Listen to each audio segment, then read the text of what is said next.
경기도 신도시에 살고 있는 결혼 3년 차 20대 여자입니다. 요즘 기준으로는 조금 이른 나이에 결혼을 하고 아이를 낳고 정신없이 살다 보니 확실히 감정적으로 기복 없이 무뎌지는 것 같더라고요. 예전에는 사소한 작은 일에도 상처를 받거나 남편과 감정 상하며 싸우는 일이 자주 있었거든요. 하지만 지금은 일을 다니며 육아와 살림까지 병행하다 보니 웬만한 작은 일에는 아무렇지도 않게 되었습니다. 그런데 바로 얼마 전 저는 가장 가까운 사람으로부터 엄청난 상처를 입었어요. 남편이나 시어머니도 아닌 바로 저희 친정엄마입니다. 오늘 제가 이렇게 사연을 보낼 결심을 하게 된 것도 친정엄마 때문이에요. 옛말에 사랑을 받고 자란 사람이 남한테도 사랑을 베풀 줄 안다고 하잖아요. 저는 그 말을 정말 너무 싫어합니다. 사실 저는 어릴 때부터 사랑을 별로 받지 못하고 자랐거든요. 적어도 엄마로부터 따뜻한 관심과 사랑을 느꼈던 적이 별로 없었던 것 같습니다. 제게는 2살 위로 언니가 하나 있어요. 언니는 아이가 없던 집안에 태어난 첫째였기 때문에 모든 집안 사람들의 사랑을 독차지했었죠.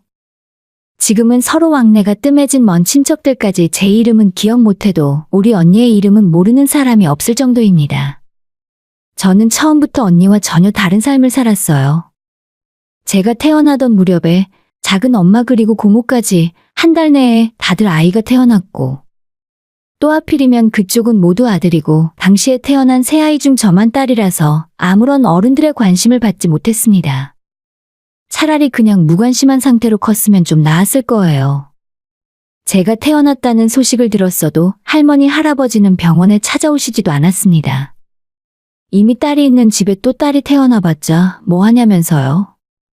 그나마 언니는 딸이었어도 집안의 첫째로 태어난 손주라 다들 예뻐하셨는데 둘째인 저까지 딸이라서 다들 실망이 이만저만이 아니셨죠. 집안의 맏며느리였던 저희 엄마는 10달 배 아프고 힘들게 출산을 하고 나서도 둘째를 딸을 낳았다는 그 이유 하나만으로 할머니, 할아버지에게 눈치와 구박을 받았다고 해요.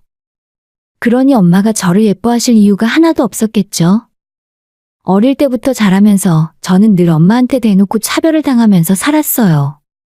좋은 거 예쁜 거, 어른들에게 주목과 예쁨 받을 만한 모든 일은 제가 아니라 언니의 차지였죠.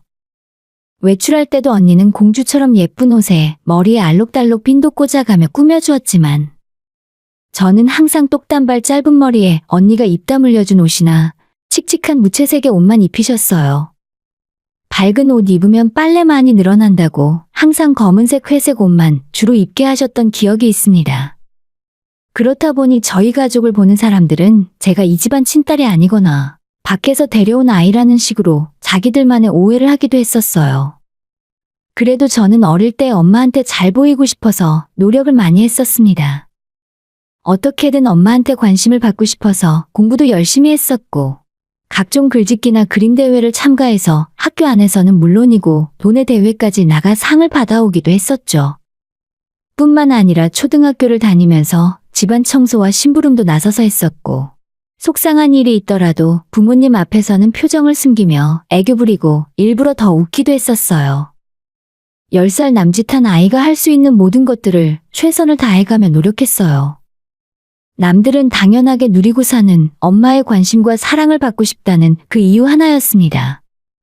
그러던 어느 날 학교를 조금 일찍 마치고 집에 돌아왔는데 살짝 열린 안방 문틈으로 엄마와 이모가 전화통화를 하는 소리를 듣게 되었어요.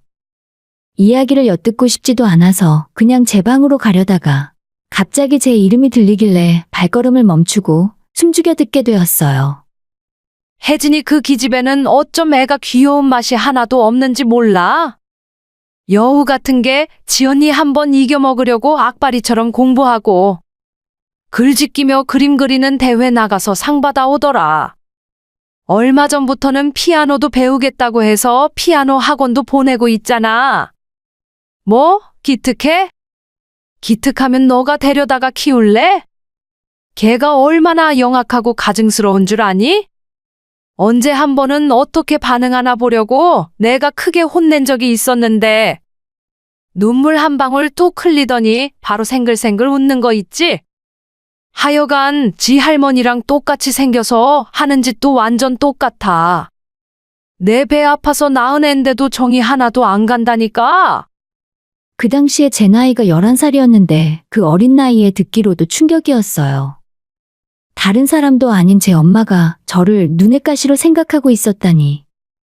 그런 줄도 모르고 엄마한테 잘 보이고 싶어서 그렇게 기를 쓰고 노력했던 제가 창피하고 얼굴이 화끈거릴 정도로 부끄러웠죠. 그리고 동시에 엄마가 너무나도 미웠습니다. 내가 이렇게 큰 상처를 받은 만큼 엄마한테도 똑같이 상처를 주고 싶었어요. 그 당시에 내가 엄마한테 할 수 있는 가장 큰 복수는 엄마 앞에서 내가 없어지는 것이 나을 것 같았습니다. 무작정 그 길로 집을 나와서 길바닥을 엉엉 울며 달렸고 어디로 가야 하는지도 모르고 그냥 달렸습니다. 돈도 없고 그때는 핸드폰도 없었기 때문에 이대로 사라지면 저를 찾을 방법이 없을 거라 생각했어요. 막상 집은 나왔는데 진짜로 갈 곳이 하나도 없어서 개천 옆에 산책로를 따라서 몇 시간이고 무작정 걸었죠. 해가 떨어지고 어두워지자 인적도 뜸해지고 무섭더라고요. 다시 집으로 돌아가려 해도 길을 몰라서 어떻게 가야 하는지도 모르는 상황에서 너무 지쳐 벤치에 앉아 있었습니다. 막상 집을 나올 때까지는 어떻게든 되겠지 하는 생각이었는데 무섭고 막막하고 세상에 왜 나만 이런 일을 겪어야 하나 서러운 마음에 눈물이 펑펑 나더라고요. 밤 12시가 넘어서 집을 뛰쳐나온 걸 후회하고 있을 때쯤 갑자기 저를 부르는 목소리가 들렸어요.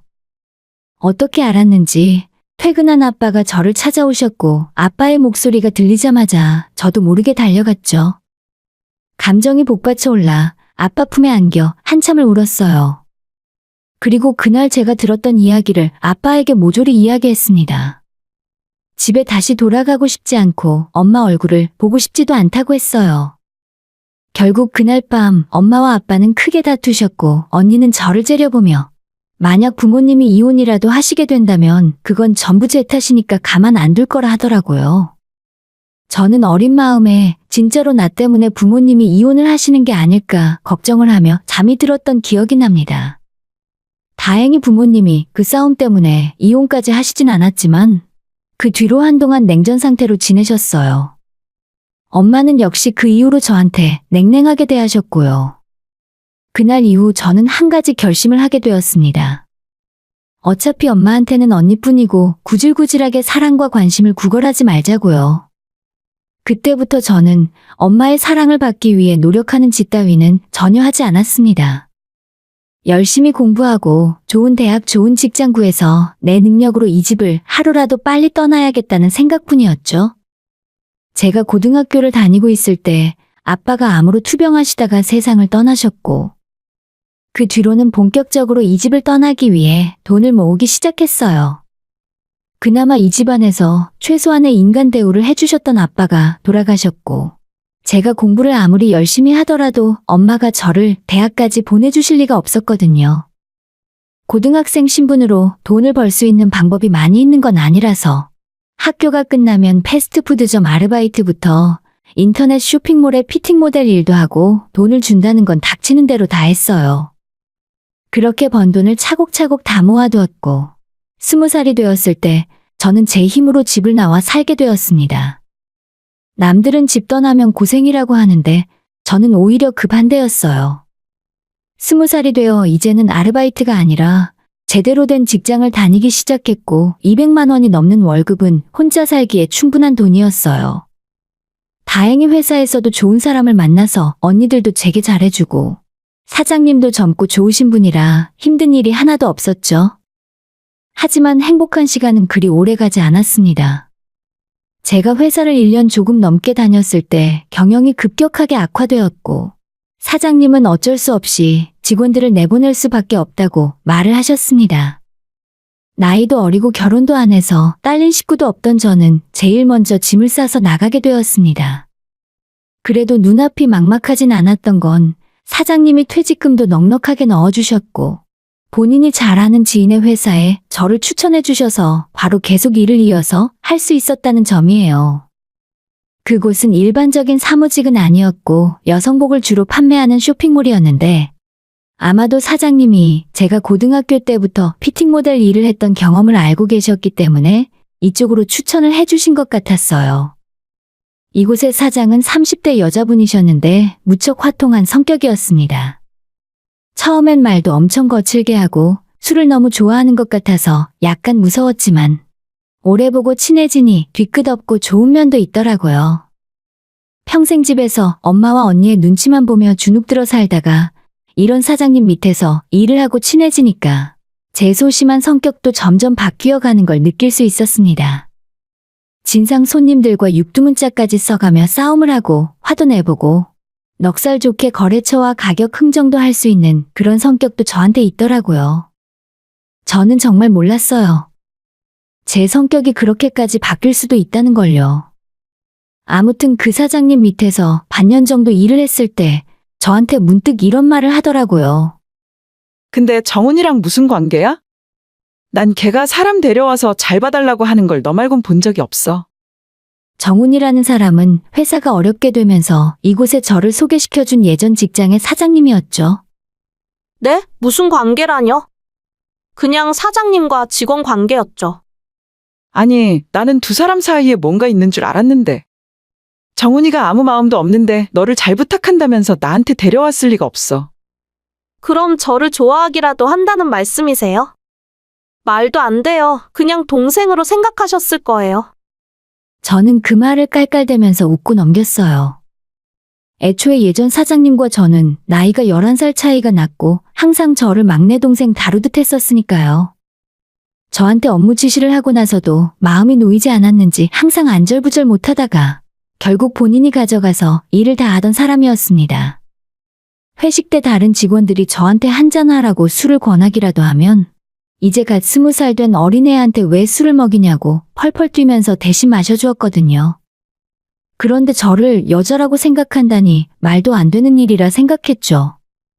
분명히 그랬는데 그로부터 얼마 후 퇴근길에 저를 찾아온 예전 사장님은 저한테 할 말이 있다고 데려가더니 예전부터 저를 좋아했고 첫눈에 반했다고 고백을 했습니다. 그 말을 듣고 저는 어안이 벙벙했죠. 처음 제가 회사에 면접을 보러 왔을 때부터 저를 마음에 두고 있었지만 나이 차이가 11살이 나고 그 당시 제가 갓 20살이 되었기 때문에 말을 못하고 있었다고 해요. 2년이 훌쩍 넘는 시간 동안 저를 짝사랑하면서 저한테 말도 못했던 거죠. 진짜 덩치만큼이나 곰처럼 미련한 사람이다 싶었어요. 문제는 제가 사장님을 이성으로 생각해 본 적이 없었다는 겁니다.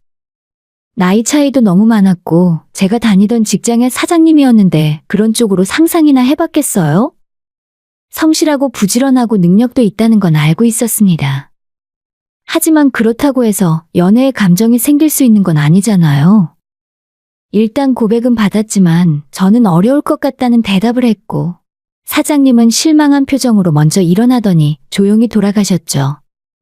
예전에 같이 일하던 언니들한테 사장님이 나한테 고백을 했고 조금 당황스럽다고 고민 상담을 했는데 그때 같이 일하던 사람들은 저만 빼고 모두 사장님이 저를 좋아한다는 걸 알고 있더라고요. 물론 그런 말을 들어도 갑자기 관심 없던 사람이 좋아질 수는 없는 문제였고 그저 사장님이 저를 많이 챙겨줬던 것이 단순하게 동생처럼 생각해서 그런 건 아니었다고 느끼게 되었어요. 정말 고맙다는 생각이 다시 한번 들면서 그날 이후 머릿속에 사장님에 대한 생각이 끊이질 않고 들었습니다. 하지만 그렇게 한번 고백한 이후로 사장님은 제 앞에 나타나지도 않았고 연락조차 한 적이 없었어요.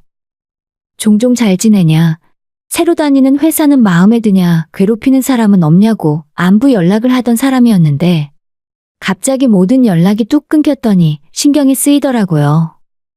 그렇다고 제가 먼저 연락하기도 좀 애매한 상황이었죠. 제 입으로 고백을 거절해놓고 왜 연락 안 하냐고 물어보는 건 이상하잖아요. 아무튼 그렇게 시간이 한 달 넘게 흘렀고 제가 갑자기 감기 몸살이 심하게 걸려서 손가락 하나 움직이지도 못하는 상황이었어요. 회사에 출근을 못하겠다고 말씀을 드렸는데 병원에 갈 엄두도 나지 않아서 그냥 누워만 있었습니다. 열이 너무 올라 정신이 혼미한 가운데 누군가 저희 집 현관문을 두드리며 제 이름을 부르는 소리가 들려왔어요. 거의 네 발로 기다시피 해서 현관문을 열었더니 예전 사장님이 문 앞에 서 있었고 약국 봉투를 들고 있었어요. 상태가 심각한 저를 데리고 병원에 가서 주사를 맞고 집에 와서 약까지 먹인 후에 제 열이 떨어지는 걸 확인하고 나서야 다시 일하러 가시더라고요. 혼자 살면 잘 먹어야 한다고 죽도 사놓으시고 반찬도 이것저것 사서 냉장고에 넣어놓고 가셨어요. 집에서 독립하고 혼자 살기 시작한 뒤로 세상에 똑 떨어져 나와 있는 기분이었는데 이런 저한테도 내 편이 생긴 것 같은 든든한 기분이었죠. 있는 그대로의 저를 사랑해주는 사람이 있다고 하니 너무 감동이었습니다. 그리고는 이 남자를 절대 놓치지 말아야겠다는 생각이 들었어요. 몸이 완전히 나은 후에 제가 먼저 연락해서 만나자고 했고 진지하게 사귀어보자고 제가 먼저 이야기했죠. 그날을 기점으로 연인이 되었고 2년 정도 사귀고 나서 조금은 이르지만 결혼 준비를 하기 시작했어요. 주변 사람들은 모두 저희의 결혼 소식을 환영하고 축하해 주었고 시부모님들도 인사를 드리러 갔더니 따뜻하게 맞이해 주셨어요. 문제는 저희 집이었죠. 제가 20살에 집을 나온 후에는 엄마와 언니에게 연락 한 번 없이 살다가 이제 결혼하겠다고 연락하는 것도 좀 이상하긴 하더라고요. 그렇다고 멀쩡히 엄마가 살아계신데 없는 사람처럼 비워놓고 결혼식을 올리는 것도 뭔가 내키진 않았습니다. 일단 인사라도 드리러 가야겠다 생각해서 연락을 드렸더니 집에 한번 들르라고 하시긴 하셨어요. 저한테 막대하던 것처럼 제 남편에게도 함부로 하면 어쩌나 싶었는데 아니나 다를까 인사드리러 갔더니 식사는커녕 커피 한 잔을 내어오질 않았어요. 엄마는 그냥 뚱한 표정을 지으며 결혼식 날짜 잡으면 연락하라는 말 한마디만 하실 뿐이었죠. 그렇게 하나마나 한 인사를 마치고 집을 빠져나오는데 남자친구에게 어찌나 미안하던지 쥐구멍이라도 있으면 들어가 숨고 싶었습니다. 오히려 남자친구가 저를 위로해 주었고 안 그래도 어색하고 불편했는데 밥 먹고 가라 할까봐 걱정했다며 농담까지 해주었습니다. 제가 시댁에 인사하러 갔을 때는 상다리가 휘어지게 맛있는 음식을 차려주셨는데 너무 비교되는 양가 반응에 많이 서운했을 텐데도 저를 생각해서 아무렇지 않은 척하는 모습이 고마웠습니다. 아무튼 그렇게 양가 인사까지 마치고 본격적으로 결혼 준비를 시작했어요. 예단이랑 폐물은 생략했고 남자친구와 시댁에서 신혼집을 마련하고 저는 그동안 모아둔 돈으로 혼수를 어느 정도 맞추고 시작할 수가 있었습니다. 친정에는 10원짜리 한 푼 받지 않고 결혼할 수 있었죠. 결혼하고 1년쯤 지나서 임신을 한 저는 작년에 건강한 딸을 낳았어요. 솔직히 아이가 생기고 엄마가 되고 나니 친정엄마 생각이 더 많이 나더라고요. 엄마도 나를 낳을 때 이렇게 힘들게 고생을 했겠구나 생각을 하니까 그동안 엄마를 미워하고 원망했던 것이 죄송했습니다. 그래서 아이 낳고 얼마 후에 엄마에게 전화를 걸었어요. 하지만 돌아온 대답이 가관이었습니다. 너 혹시 나한테 산후조리 도와달라고 연락한 거니?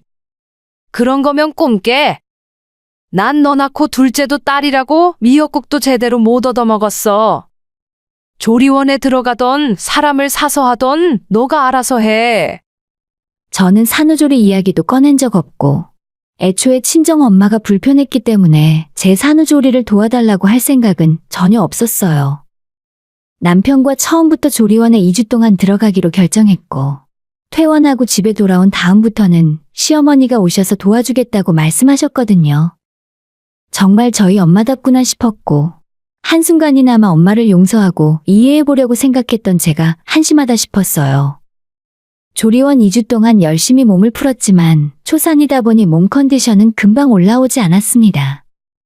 시어머니가 아침 저녁으로 저희 집에 오셔서 제 밥도 챙겨주시고 아이 기저귀 가는 것도 전부 다 해주셨어요. 막상 어머님이 해주시겠다고 한 거지만 시어머니에게 수발받으며 누워있는 것이 여간 마음 불편한 일이 아니었습니다. 하지만 어머님께서 자꾸 편하게 생각하라 하셨고 저도 최대한 회복에만 집중했어요. 시어머니에게 받은 사랑이 많다 보니 저도 어머님을 각별하게 생각하게 되더라고요. 어머님이랑 외출하러 나가면 사람들은 저희를 친정엄마와 딸로 생각하는 사람이 많았습니다. 저도 마음으로는 이미 시어머니를 친정엄마라고 생각하며 살았고요. 시간은 빠르게 흘러 딸아이 돌이 다가왔습니다. 한참 돌잔치 준비를 하고 있는데 오랜만에 친정엄마에게 전화가 왔습니다. 제대로 된 근황 인사도 없이 다짜고짜 주말에 집으로 들르라 하셔서 남편에게 애를 맡기고 친정으로 가게 되었죠. 마침 분가에서 따로 살고 있는 언니도 집에 있더라고요. 엄마는 제 얼굴을 보자마자 이상한 소리를 하는 겁니다. 조만간에 네 언니도 결혼을 하게 될 거고 이 큰 집에 나 혼자 사는 것도 적적하고 해서 너희들이 이 집에 들어와서 살아라. 이 집이 훨씬 넓고 초등학교도 가까워서 나중을 생각하면 그게 나을 거야. 이게 무슨 소리인가 싶었죠. 언제부터 엄마가 저를 생각했다고 집에 들어와 같이 살자니요. 게다가 하루아침에 처가살이를 하게 되는 저희 남편 입장은 어떻겠어요. 애초에 말이 안 되는 소리였죠. 갑자기 불러서 무슨 헛소리를 하는 거야? 내가 왜 엄마랑 같이 살아? 엄마는 사위 이름이나 기억해? 지금까지 따뜻한 밥 한 번 해먹인 적 없으면서 우리 보고 엄마를 모시고 살라고? 나 말고 엄마가 좋아하는 큰딸이랑 같이 살자고 해. 저는 어찌나 화가 나던지 그동안 속에 묻어뒀던 서운한 이야기까지 전부 꺼내 하소연했죠. 그랬더니 엄마가 하는 말이 더 가관이었습니다. 넌 예나 지금이나 그 싸가지는 변함이 없구나. 낳아주고 키워주고 고등학교 졸업까지 공부도 다 시켜줬으면 너도 이제 자식된 도리는 해야 하는 거 아니냐? 부모가 나이 먹고 힘 없어지면 당연히 모시고 살 생각을 해야지. 어떻게 이제 시집가는 언니한테 떠넘길 생각부터 할 수가 있어? 진짜 기가 막혀 말도 안 나왔습니다. 엄마의 황당한 논리에 말문이 턱 막혀 있었는데 언니가 하는 말이 더 얄미웠습니다. 엄마, 쟤 원래 옛날부터 저랬잖아. 기집애가 얼마나 이기적인지 몰라. 뭐? 이기적이라고? 그걸 누가 할 소린데 언니 입에서 나와? 언니는 이날 이때까지 엄마한테 용돈 받고 편하게 살았잖아. 대학 졸업하고 취직도 안 하고 엄마 등골 빨다가 시집가는 주제에. 그리고 내가 듣는 기가 없을 줄 알아? 언니 시집 갈 때 혼수해 갈 돈이 없어서 엄마가 집담보로 대출까지 받아줬다며? 제 말이 틀린 게 하나 없었습니다. 공부도 못하던 언니는 돈만 내면 갈 수 있는 그런 대학에 갔으면서도 엄마한테 학비와 생활비 용돈까지 다 받아서 쓰고 대학 졸업한 뒤로 취직도 못한 채 계속 엄마 등골을 빨며 살았어요. 나이가 찼으니 시집은 가야 하는데 모아놓은 돈은 없어서 엄마가 살던 집을 담보로 대출을 5천을 받아 언니에게 혼수하라고 주었죠. 저 결혼할 때는 10원 한 장 안 줬으면서 진짜에도 너무한다 싶었습니다. 아무튼 제가 언니한테 쏘아 붙였더니 엄마는 아예 저를 한 대 칠 기세로 욕을 하셨어요. 너 언니가 네 친구야? 버르장머리라고는 약에 쓰려고 해도 없는 기집애가? 누구는 너 같은 거랑 살고 싶어서 이러는 줄 알아? 나도 싫어. 너 얼굴 보고 있으면 너희 할머니 생각나서 소름 끼쳐. 엄마가 저한테 화를 내자 이번엔 언니가 황당하다는 듯 이야기했죠. 엄마, 그게 무슨 소리야? 쟤랑 안 살면 누가 엄마 병수발을 들어. 나보고 하라는 건 아니지? 난 못해. 난 엄마 병수발 들기 싫단 말이야. 병수발이라니 이게 무슨 소리인가 싶었습니다. 엄마가 갑자기 저랑 살겠다고 했던 이유가 바로 이것 때문이었죠. 솔직히 저는 엄마가 저를 부른 이유가 언니 결혼할 때 돈 좀 보태라고 할 줄 알았는데 뜬금없이 같이 살자고 해서 무슨 바람이 불었나 싶었습니다. 아, 이거였어? 엄마 아파서 누가 수발 들어줘야 하니까 이제 와서 나랑 살겠다고? 애지중지하던 큰딸 고생시키기 싫으니까 나를 부려먹자 이런 거야? 참 대단들하다 대단들해. 난 더 이상 이 집구석과 엮일 일 없으니까 지지든 볶든 두 사람이 알아서 해. 다시는 나한테 연락하지 마. 저는 그 길로 엄마 집을 나와서 돌아왔어요. 솔직히 오는 길에 마음은 편하지 않았습니다. 아무리 미워하는 엄마라지만 몸이 아파서 혼자 살기 힘들다는데 어떻게 제가 아무렇지 않을 수 있겠어요. 하지만 절대로 엄마를 모시고 살면서 병수발 들어줄 생각은 없습니다. 살던 집 정리해서 그 돈으로 시설을 들어가든 말든 알아서 할 문제죠. 저는 저한테 조건 없이 사랑을 준 남편과 시댁에 제 사랑을 줄 생각입니다. 항상 고마운 마음을 잊지 않고 은혜를 보답하며 살 거예요. 시부모님은 몇 번이건 몇 년이건 모시고 살며 병수발까지 할 수 있는데 저희 엄마와는 단 하루도 같이 못 살아요. 오늘의 사연은 여기까지입니다. 구독과 좋아요, 알림 설정은 많은 힘이 됩니다. 다들 행복하시고 좋은 하루 되세요.